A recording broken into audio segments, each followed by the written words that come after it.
One of the most fundamental relationships we have with Allah is that of asking Him things. We need His help. We need His help in our matters of religion. We need His help in our guidance, in committing to the right way, staying away from evil, of getting forgiveness. We need His help in spiritual matters for our iman. But we need His help for everything else in life too. We need His help for our family matters. We need His help for our health issues. We need His help for our financial issues. Many of you are stuck in impossible situations that nobody else understands. The only one who understands is you and Allah. You even try to explain it to somebody else, they don't get it. They don't understand it. Only Allah can know what it is that you're going through and the trouble that it's causing you. And so all of us are in one state or another in some kind of difficulty. Allah Himself describes the reality of human beings. لَقَدْ خَلَقْنَا الْإِنسَانَ فِي كَبَدٍ. We created the human being in exhaustive labor. Either you're mentally exhausted, emotionally exhausted, materially exhausted, workplace exhaustion, you're physically exhausted, tormented, your health is exhausted, your age is exhausted, your wits, you have a problem, you can't find it, you tried this solution, no solution is working, your creativity is exhausted. We're constantly in a state of kabad. We're stuck in one place or another. This is what preoccupies much of our mind. A lot of the time, you have to force yourself to think positive. Because if you don't force yourself to think positive, and you're just driving around, or you have a few moments to yourself, all your mind runs in your head is all the negative things that are happening. Every problem that needs solving, everything that hasn't been done yet that needs to get done. This is what we are preoccupied with. And of course, part of our relationship with Allah is we want to be able to ask Him to solve our problems, to ask Him for the things that we need, that we want from Him. What I wanted to start with today is actually one of the most important secret ingredients that you and I need to be able to ask Allah successfully whatever we want. And we all have things we want. And those are secrets between us and Allah. But if you're really going to be able to ask in a way that you're truly hopeful that Allah Azza wa Jal will respond to what you're asking for, there are some things that have to be in place. And one of the most important things that the Quran keeps highlighting that has to be in place is that you and I have to ask Allah to forgive us first. You have to ask Him to forgive us first. Before you ask Him anything else that you want or I want, we need to be able to genuinely ask Allah to forgive us. And I'm saying today, people ask, which dua can I make for forgiveness? Or what are the best words I can say for this dua? Or people have duas for separate occasions. So when a woman is expecting, she'll email me or she'll come up to me and say, look, I'm going to have a baby, which dua can I make right now? Or somebody will say, I'm going for a job interview, which dua can I make right now? Right? It was always this, give me the special dua for the special occasion. Let me tell you, those words are important because they're sacred and they're revealed. But the dua for all occasions is actually seeking Allah's forgiveness. The dua to open up all of your problems, get rid of all of your problems, the one dua that takes care of everything is genuinely seeking Allah's forgiveness. Nuh alayhi salam invites his people, for over 9 centuries. He's doing constant da'wah to them. And at the end of that career, he looks back and he summarizes the message that he was trying to give them. Of course, he didn't have one speech with them. He didn't talk to them once or twice. Laylan wa nahara, da'awtu qawmi laylan wa nahara. Night and day. He didn't even take nights off. He's constantly inviting them. And in a surah dedicated to his name, Surah Nuh, the surah of Nuh alayhi salam, he himself summarizes the entire message he was giving his people this whole time. What is it that I want from you? إِنِّي كُلَّمَا دَعَوْتُهُمْ لِتَغْفِرَ لَهُمْ. Every time I was inviting them, I was only inviting them, calling them to this faith, so you could forgive them, Ya Rabb. So you could forgive them. And then literally he says, here's how I invited them. This is what I exactly said to them over and over and over again. قُلْت, I said, استغفروا ربكم. Seek forgiveness of your master. إِنَّهُ كَانَ غَفَّارًا. I'll come back to this part later. إِنَّهُ كَانَ غَفَّارًا. Certainly Allah is someone who keeps on forgiving and keeps on forgiving and keeps on forgiving. And He does it repeatedly. But what He says after that is so remarkable. He said, you people, and I need you to understand who He's talking to. He's talking to one of the worst nations in history. Nuh alayhi salam is described as one of the worst nations of all the nations. Places like Surah Al-Qamar, where Allah describes different nations, or even Surah Al-Dhariyat, Allah describes different nations of the past that rebelled against Allah, that rebelled against the prophets and were destroyed. When He gets to Nuh alayhi salam's nation, what does He say? وَقَوْمَ نُوحٍ مِّن قَبْلِ إِنَّهُمْ كَانُوا هُمْ أَظْلَمَ وَأَطْغَى. The nation of Nuh from much before, they They certainly were more wrongdoing and more rebellious than everyone else. Like he has the worst condemnation of the people of Nuh. It makes sense. They had a messenger not for one generation like every other prophet. They had a prophet, 3 generations, 4 generations every century. Every 2 decades there's a new generation of kids that have grown up. And he's seen that century after century after century after century. He's seen 40, 50 generations of people. And they've all rejected him.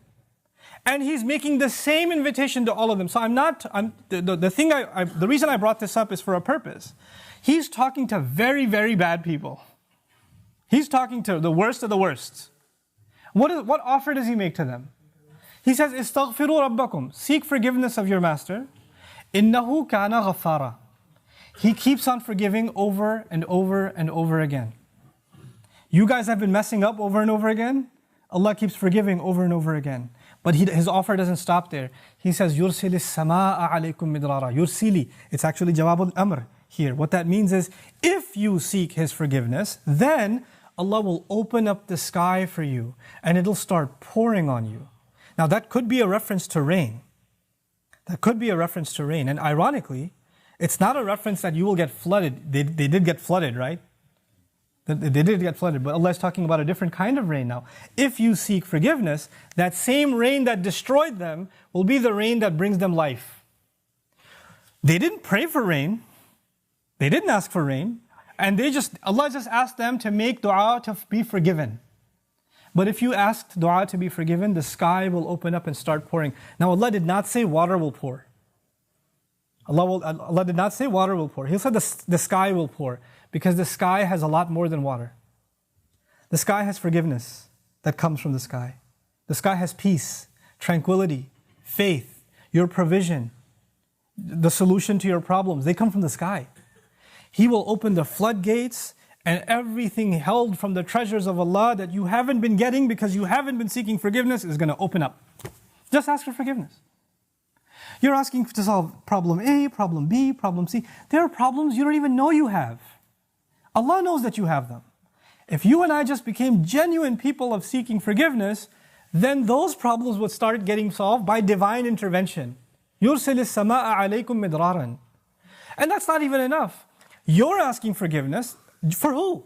Yourself. إِسْتَغْفِرُوا رَبَّكُمْ is seek forgiveness for yourself. He says, وَيُمْدِدْكُمْ بِأَمْوَالٍ وَبَنِينَ.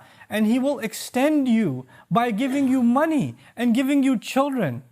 He will further your good legacy with money and kids. It's not even money that will lead you away from Allah, because it's in the context of you seeking forgiveness. He'll give you good money that will lead to you doing more good and benefit you in this worldly sense and in the akhirah sense. And He'll give you good children that will give you goodness while they're alive. They will respect you, show you love, obey you, make you proud. They will give you happiness when they're alive. And even when you're gone, they'll continue to do good deeds that become a continuous investment for you after you're in your grave. Allah will give you all of these things. By the way, this is the same 2 words, money and children. Later on, وَإِنَّهُمْ عَصَوْنِي وَاتَّبَعُوا مَنْ لَمْ يَزِدْهُ مَالُهُ وَوَلَدُهُ إِلَّا خَسَارًا. They disobeyed me, and they only follow the people whose money and his kids do nothing but cause them more loss. Money and kids are a means of loss. But when money and kids come from Allah, after you seek forgiveness, they become gain. See, it's the same money and kids. It's the same money and kids. The only difference is now they have the blessing of Allah's forgiveness on top of them. It's like they were contaminated until Allah purified them with His forgiveness. Istaghfiru rabbakum. And look, seek Allah's forgiveness. What doesn't open up? The sky opens up in ways you can't imagine. Guidance opens up for you. Understanding opens up to you. Your personal internal problems start going away. You know, anger, for example. Anger is a very hard thing to get rid of. Some people live a miserable life because they can't get rid of their anger. Something is eating inside of them and they're just not able to fight it. So much so that they recognize, I cannot get rid of my anger.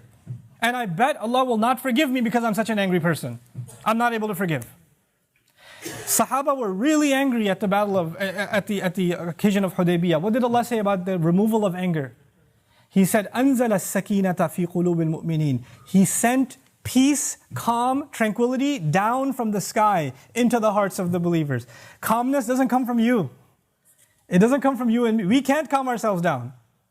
Musa's mother was dying of nervousness, of fear when she was putting her baby in the water. And Allah says, لَوْلَا أَرَّبَطْنَا عَلَىٰ قَلْبِهَا. Had we not tied her heart and kept her strong. Allah made her heart strong. She's not capable of that herself. She's too scarred for that. She's too traumatized for that. Allah, there is such a thing as divine intervention that will help you heal. There are sins that you have, tendencies that you have. Some people are very tempted by fahsha. Some people are very tempted by their anger. They can't control their anger. Some people are overrun with greed, constantly thinking about money. They can't even help themselves. The solution to these problems comes from Allah. This is how the sky opens up. The sky opens up for things that are deep inside you, and it comes and it solves that problem inside you. It cleanses you, just like the water cleanses the earth. So يُمْدِدْكُمْ بِأَمْوَالٍ وَبَنِينَ. But that's not enough. He says, وَيَجْعَلْ لَكُمْ جَنَّاتٍ وَيَجْعَلْ لَكُمْ أَنْهَارًا. He'll put in place for you gardens. He'll make rivers flow for you. This is Allah's way of saying, what will I not give you if you just ask for forgiveness? You and I think when we ask for forgiveness, the only thing we're getting is forgiveness. Allah is telling us, when you ask for forgiveness, there is nothing I don't give you. It's almost like you can ask for other things, or you could just ask for forgiveness and everything's covered. Everything's included. What's left? Money, children, the sky's opened up for all of your problems, gardens, rivers, all of it's ready to go.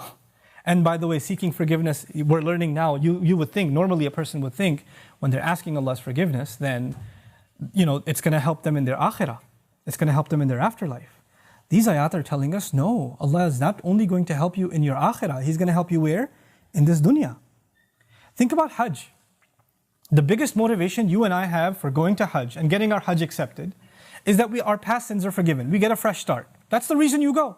You literally go in the clothes you're supposed to be buried in. Even in Hajj itself, when we're going to make the march, ثُمَّ أَفِيضُوا مِنْ حَيْثُ أَفَاضَ النَّاسِ وَاسْتَغْفِرُوا اللَّهِ. Go where people go, follow the people, follow the crowd, and seek Allah's forgiveness. Pour in and seek Allah's forgiveness. The essence of Hajj is seeking forgiveness. That's the purpose of it. That's the fundamental goal of it. And even in that, at the occasion of Hajj, what do we ask Allah? رَبَّنَا آتِنَا فِي الدُّنْيَا حَسَنَةً وَفِي الْآخِرَةِ حَسَنَةً. Every tawaf. Same dua, the dua from Quran that describes what you should do at Hajj. وَمِنْهُمْ مَنْ يَقُولُ رَبَّنَا آتِنَا فِي الدُّنْيا وَفِي الْآخِرَةِ رَبَّنَا آتِنَا فِي الدُّنْيا حَسَنَةً وَفِي الْآخِرَةِ حَسَنَةً وَقِنَا عَذَابَ النَّارِ. Give us good in this life and the next life. In other words, give us the kind of good in this life that guarantees the good of the next life. There is such a thing. And you can get all of it when you and I are genuinely seeking forgiveness. Now, I've taken this much portion of the khutbah just to highlight the benefit, the purpose of you and I seeking forgiveness. But we still haven't gotten to how do you do it? Like, what do you do when you seek forgiveness? There's the artificial kind of seeking forgiveness, astaghfirullah, astaghfirullah, astaghfirullah, astaghfirullah, astaghfirullah, which for some people is so artificial, like Ali radiallahu anhu saw somebody doing it and said to him, your istighfar needs istighfar. Right? So, because it's just rolling off your tongue. I want to tell you there are some things that keep you and me from seeking Allah's forgiveness. It has to do with expectation. Some people deep in their mind have internalized that I have done way too much messed up stuff. Allah probably doesn't like me very much. Some people even go as far as to say, I've heard them say, Allah hates me. Allah hates me. Allah doesn't like me. Allah is angry with me. I've done a lot of bad things. Allah told me, I knew Allah doesn't want me to do this, and I did it anyway, and I did it over and over and over again. So I'm basically off of Allah's good books. My prayers don't mean it. And when people internalize that, you know what they do? I'm a bad person. Could you make dua for me? Because I'm disqualified already. So you need to make dua for me. Because I'm hoping at least Allah will listen to you. Maybe I have a chance. Because there's no way He's going to listen to me. You seem to have a much better connection with Allah than I do. Let me take you back, short reminder. Who was the offer made to by Nuh alayhi salam? Did Nuh alayhi salam make this offer to people that spend their entire night in the masjid and go to Hajj every year and fast and do? Nuh alayhi salam was making this offer to one of the most rebellious nations on earth. Continuously rebellious. And he said, if you can just come ask forgiveness, not only will Allah give you forgiveness, He'll open up the world for you. In other words, you don't get to write yourself off. You don't get to say about yourself, I'm too far gone. Seeking forgiveness is not for me, maybe for somebody else, but I'm a lost case. I'm a terminal case. I'm beyond hope. I'm already done for. If anything, my mom will make dua for me, or this one will make dua for me. And this is where shaitan comes. Shaitan uses that. When shaitan, he takes advantage of the hopelessness of people, and that's one of the doors to shirk. You know that? One of the doors to shirk. Why? Because then religions come, false religions come that say, you're too messed up, let Jesus forgive you. You be good to Jesus, He'll take care of God for you. You know? He'll be in between. Or somebody will else come, they'll place somebody else in between. Somebody said, this saint, go to his grave. Go ask him, be good to him, put some chocolate in front of his grave, and he'll ask Allah to take care of your problems. Because you're too messed up. You can't deal with Allah, He's too angry with you. He, however, was in Allah's good book, so you go through him. This is how shirk opens up. In other words, the essence of our direct connection with Allah, which is what Iman is, which is what Tawheed is, which is what La ilaha illallah is. The essence of it is you get to ask Allah directly for what you need. And I'm telling you, I'm reminding myself, the thing we need the most, because it will take care of all of our needs, is seeking forgiveness. Now, there's a seeking of forgiveness by the tongue, and there's a seeking of forgiveness by the heart. Human beings tend to be defensive. If I criticize you for something, hey, I saw you said that. Why did you say that? I didn't mean it like that. You don't understand what I was going through. Excuse me. You don't even understand the whole story. Hey, I noticed that you did this. You get defensive immediately. بَلِ الْإِنسَانُ عَلَى نَفْسِهِ بَصِيرَةٌ وَلَوْ أَلْقَى مَعَاذِيرَهُ. Human beings have good view of themselves, but they make lots of excuses. They keep throwing excuses. If you're going to seek Allah's forgiveness, you have to find a time, and it doesn't matter if you don't know Arabic, and you only know Punjabi, and you only know Bangla, or Bahasa, or English, or Urdu, it doesn't matter. You speak to Allah, and you genuinely admit to Him what you've done wrong, and don't make excuses. It's really hard to do that. Because even when you stand in the mirror, you lie to yourself. You tell yourself, I'm not that bad. I have reasons for what I did. I have justification. I've been through a lot. But when you're going to come in front of Allah, you have to forget about justifying. Because all of your justifications, He knows them already. He knows what you were going through. He knew it was a tough time. He knew that this was overwhelming you, that was overwhelming you. I was under a lot of stress, Ya Rab, that's why I drank. Don't give Him the reasons. He knows your reasons better than you do.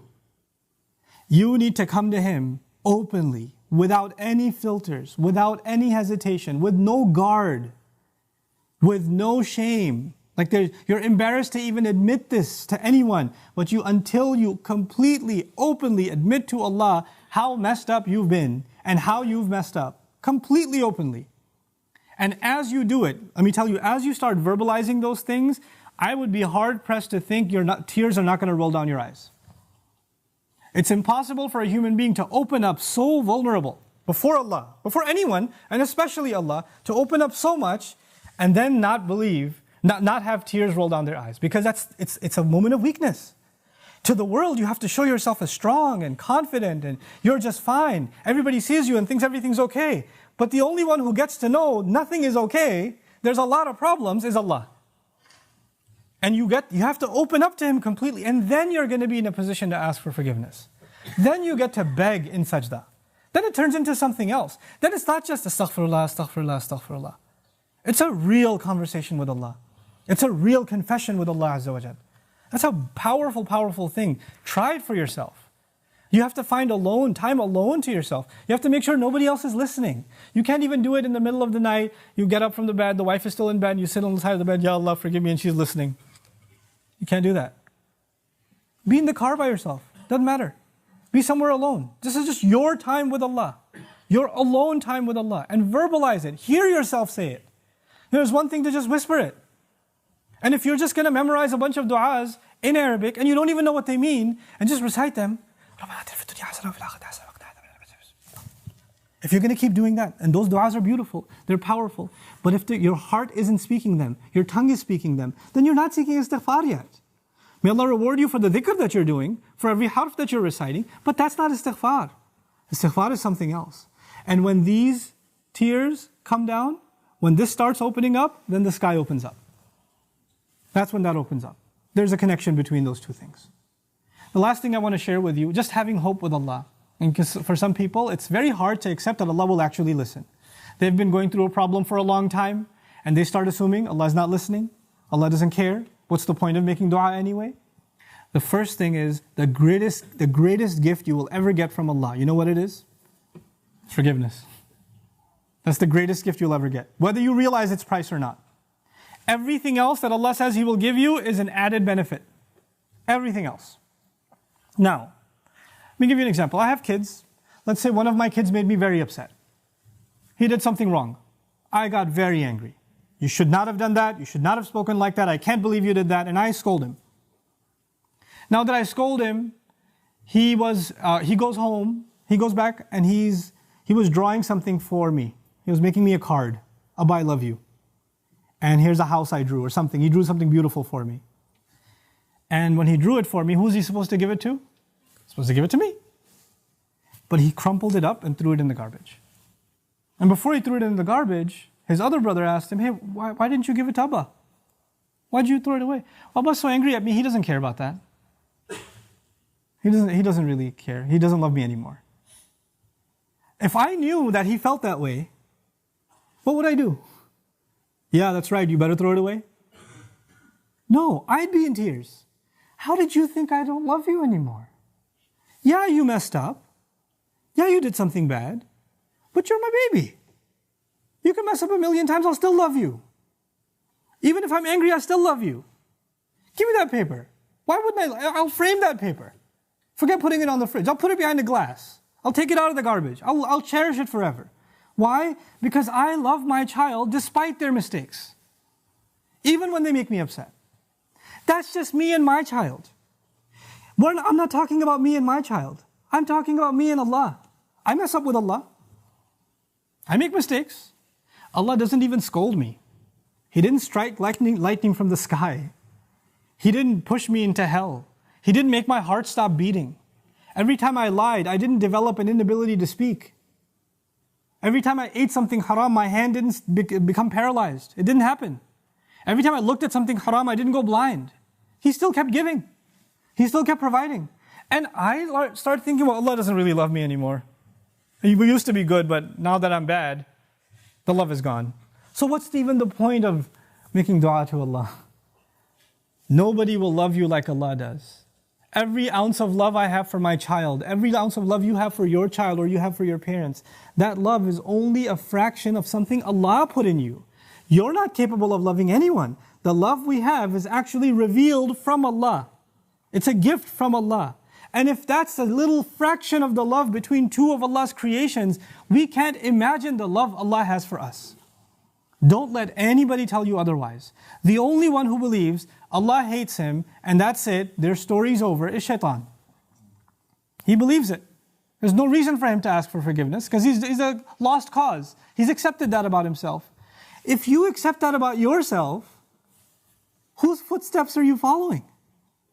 Think about that.